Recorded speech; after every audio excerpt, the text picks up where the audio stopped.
There's Dad. This is all Dad's idea. Those two trucks right there. Haven't moved in 40 years, so somehow we're going to load it on two trailers.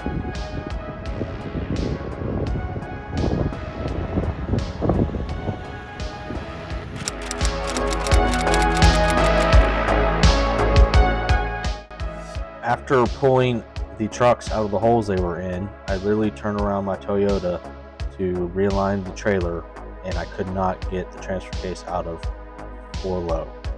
So later my dad had to go up there with a separate trailer, separate truck, and get the 2 trucks back to my house.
Might have some ignition issues.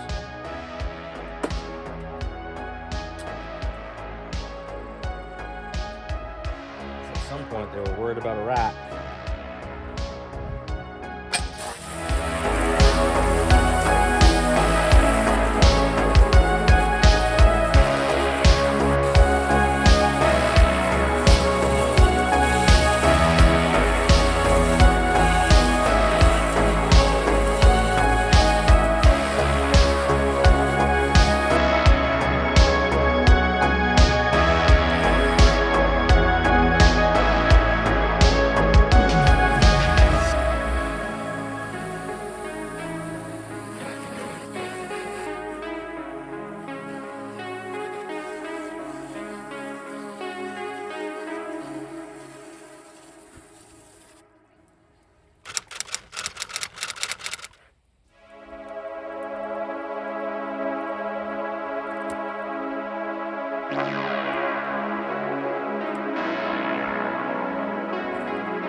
So the sides of the bed look like they're pretty much gone.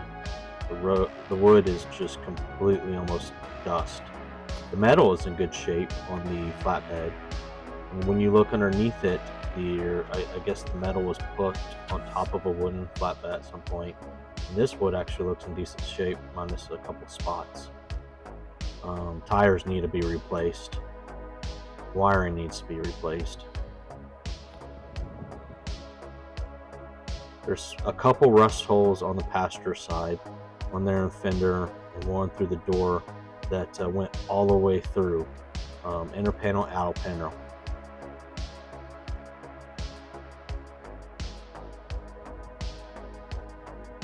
As you can see, it hasn't moved since 1975, 50 years from now. The hood looks like it's been kind of beat around a little bit. Everything else is pretty solid. This side, the driver's side, doesn't seem like it has as much rust issues. The whole idea is maybe just to clear coat this paint job, because it was an ice cream truck at some point.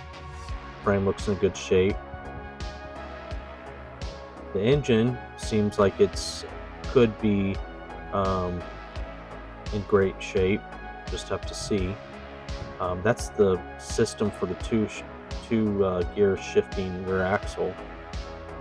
Has a Holley 6-volt converting system. Will convert it to 12 volt at some point if it runs. The heater core looks like it's been isolated.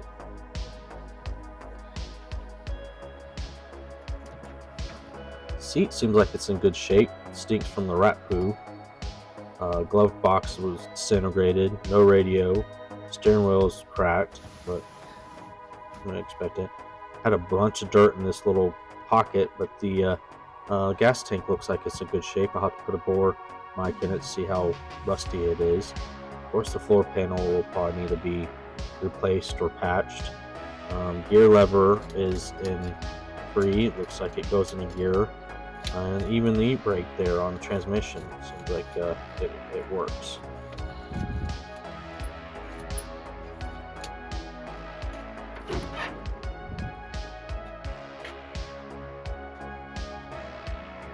It's hard to see, but it looks like it shows about 68,000 miles. It's probably got more than that. This is instructions for the 2-speed rear axle. We'll have to see if that works. No radio. Keys was in it. Steering wheel needs some work. This side of the floorboard looks like it's in good shape. Clutch moves. Brakes stiff, but don't think it really has brakes. Throttle cable moves. And then this is a breather for the vacuum booster. And then a little tool pouch. All the headliner and all that has been just disintegrated.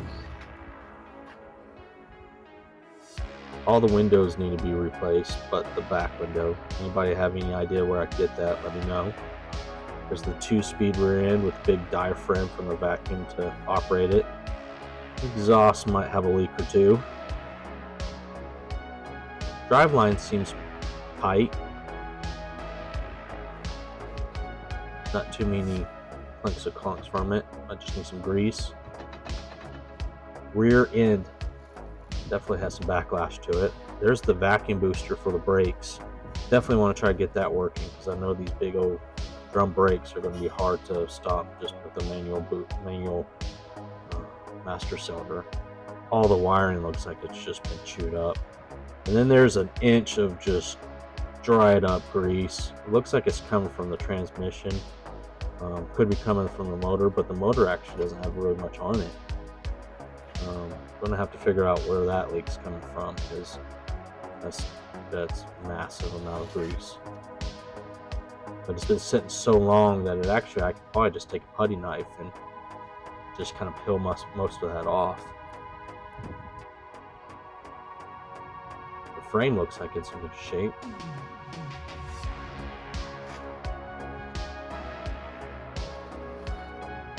And there's a couple places that we can see the sky.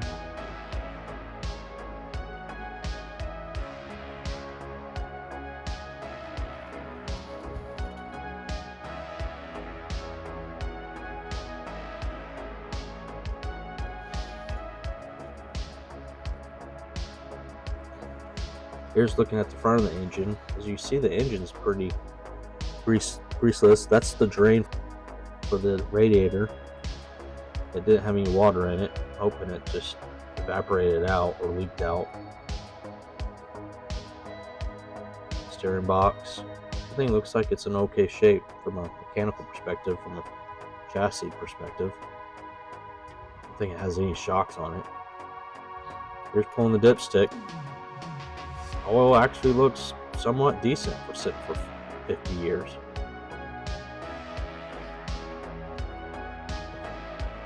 Spark plug wires need to be replaced. That's a dirt dauber nest in that one.